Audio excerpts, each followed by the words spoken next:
diyaarad siday mas'uuliyiin ka tirsan dawladda Kenya oo soo gaartay magaalada Maya. Bismillah.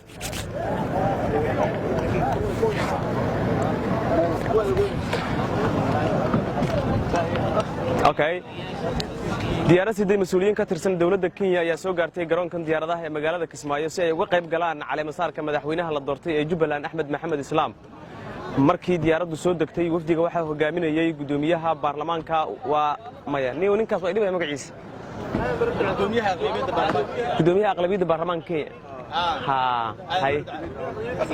hay wafdigu markii uu soo degay waxaa hogaaminayay gudoomiyaha aqlabiyadda baarlamaanka waddanka Kenya Aadan Barre Ducaale markii uu salaan la dhex qaaday dadkii soo dhaweynayay kadib oo qaybta nasashada ee garoonka diyaaradaha ee Kismaayo loo galbiyay ayay si wada jir warbaahinta ula hadleen isaga iyo madaxweynaha Jubbaland Axmed Maxamed Islaam. madaxweynaha Jubbaland waxa uu sheegay in ay muhiim u tahay Jubbaland in wafdigan ay soo gaaraan deegaanadooda isla markaana ay ka qayb galaan caleemasaarka. sidoo kale gudoomiyaha maxal lahaa hogaamiyaha aqlabiyadda baarlamaanka Kenya gudoomiyaha aqlabiyadda baarlamaanka waddanka Kenya Aadan Barre Ducaale oo warbaahinta la hadlay waxa uu sheegay in Soomaalida dhexdeeda midnimo looga baahan yahay oo kala qoqobnaanta laga wanaagsan yahay caleemasaarka iyo ka qaybgalkiisana ay u yimaadeen sida daraadeedna istiraatiiji ay u tahay Kenya marka loo eego ammaankeeda deegaanada Jubbaland.